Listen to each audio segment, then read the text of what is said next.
Something just happened inside the Supreme Court that Donald Trump did not see coming, could not prepare for, and may not be able to escape. In complete silence, without public arguments or media warning, the highest court in the country flipped a legal switch that put Trump on a 72-hour countdown with real consequences attached. This is not another routine delay or political headline. This is a pressure move with teeth, and what happens next could decide whether Trump hands over explosive records or faces a scenario no former president has ever faced before. To understand why this moment is so dangerous for Donald Trump, we need to be very clear about what just happened and why it is fundamentally different from every legal fight he has faced before. This was not a public hearing. There were no cameras, no oral arguments, no advanced leaks, no warning to the press. The Supreme Court acted quietly, decisively, and with absolute finality. And when the ruling landed, it landed like a trap snapping shut. For years, Trump has survived legal trouble by doing three things well: attacking judges, delaying proceedings, and shaping public narratives before consequences arrive. This ruling removes all three of those tools at once. There is no judge to attack below the Supreme Court. There is no delay left to exploit, and there was no narrative to prepare because Trump did not know this decision was coming until it was already over. What makes this ruling even more unsettling is what it revealed for the first time. A sealed legal process that had been moving through the federal court system in total secrecy for more than a year, while the public focused on the classified documents case January 6th and election interference in Georgia. Another investigation was quietly advancing in parallel, hidden from view. Trump and his lawyers were legally forbidden from discussing it. The public had no idea it existed. This is extraordinarily rare. The Supreme Court almost never operates this way. Its cases are typically transparent, heavily documented, and publicly tracked. For the court to allow an entire dispute, especially one involving a former president, to proceed under seal signals something serious. This level of secrecy is usually reserved for matters involving national security, intelligence operations, or risks that could cause immediate harm if exposed. And now the secrecy has partially lifted, but only enough to force action.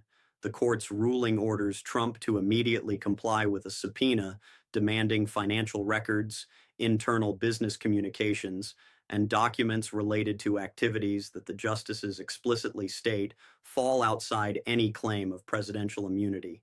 In plain terms, the court is saying this: these documents have nothing to do with protected presidential duties, and Trump has no legal shield left. Even more damaging, the ruling makes clear that Trump already fought this subpoena at every level of the judiciary and lost every time. Lower courts rejected his arguments. Appeals courts rejected them again. The Supreme Court has now delivered the final blow. There's nowhere else to go. No emergency appeal, no procedural escape hatch, and then comes the clock. The court imposed a strict 72-hour compliance deadline. Not weeks, not months, 3 days. The opinion does not treat this as a routine administrative matter. It includes an explicit warning that failure to comply fully and in good faith could trigger immediate contempt proceedings with penalties that may include detention. That is not language courts use casually. It signals impatience and exhaustion. This is why Trump's legal team is reportedly scrambling. They are being asked to produce years of records under an impossibly tight deadline, while knowing the court is watching closely for any sign of delay or gamesmanship. Every missing document, every incomplete response becomes a risk. And this is only the surface level danger, because the real threat is not just the deadline.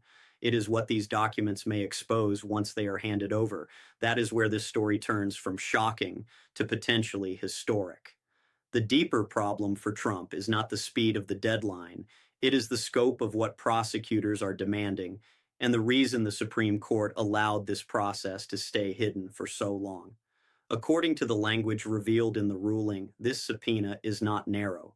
It is broad, aggressive, and designed to expose patterns, not isolated mistakes. Prosecutors are seeking extensive financial records stretching back years, including transactions involving foreign entities, loan agreements, and internal communications tied to business decisions. This immediately raises red flags, because these are exactly the types of records Trump has historically fought hardest to keep out of investigators' hands. Financial documents do not rely on memory. They do not soften with spin. They either exist or they do not. Even more alarming is the demand for communications involving foreign individuals whose identities remain sealed. The court justified this secrecy by citing national security concerns. That detail matters. Courts do not use that language lightly. It suggests investigators are not simply tracing business deals, but examining relationships that may intersect with intelligence, foreign governments, or sensitive geopolitical matters. There is also a third category that has sent legal analysts into overdrive. The subpoena references materials connected to efforts to obtain things of value from foreign sources in relation to political activity. That phrase closely mirrors federal campaign finance law. In simple terms, it raises the possibility that prosecutors are examining whether foreign assistance was solicited, accepted, or concealed. This is where Trump's usual defense strategy collapses. In public cases, he attacks credibility, delays discovery, and rallies supporters by claiming persecution. But secrecy turned that strategy against him. He could not campaign against a process he was legally barred from discussing. He could not pressure witnesses or frame public opinion. The investigation moved forward without interference. Now Trump faces an impossible choice. If he complies fully, he hands over documents that prosecutors believe are serious enough to justify a sealed Supreme Court process.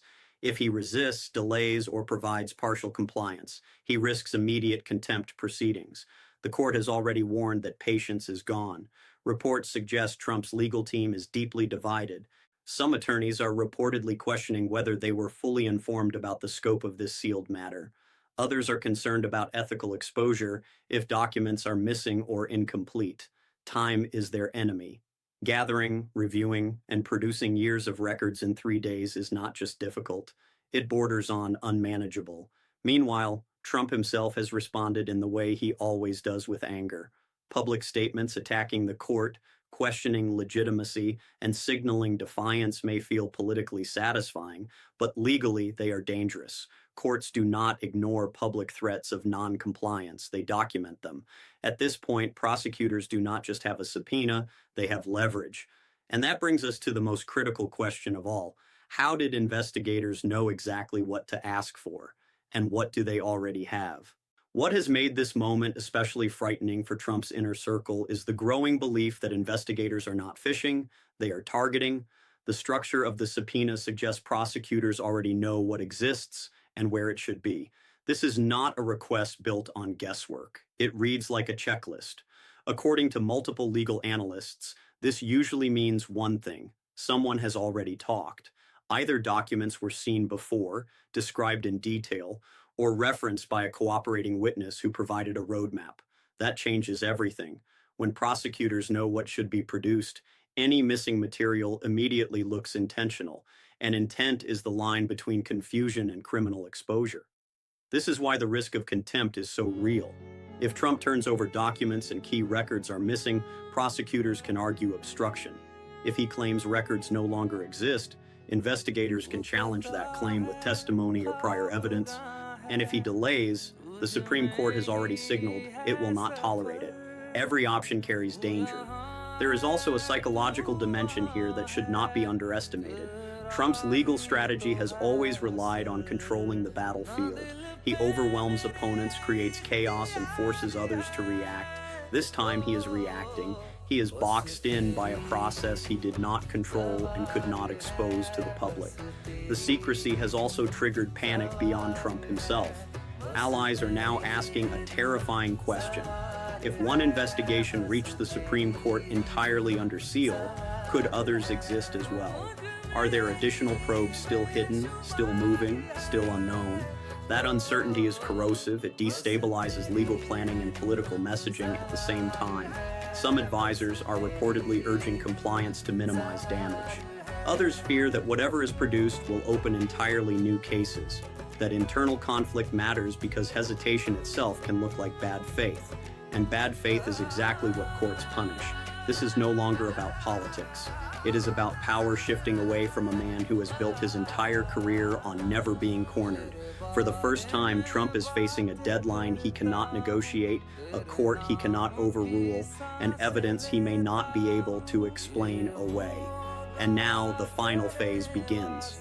The clock is ticking, the decision is imminent, and the consequences of the next move could reshape everything that follows. This is the moment where every path forward becomes dangerous.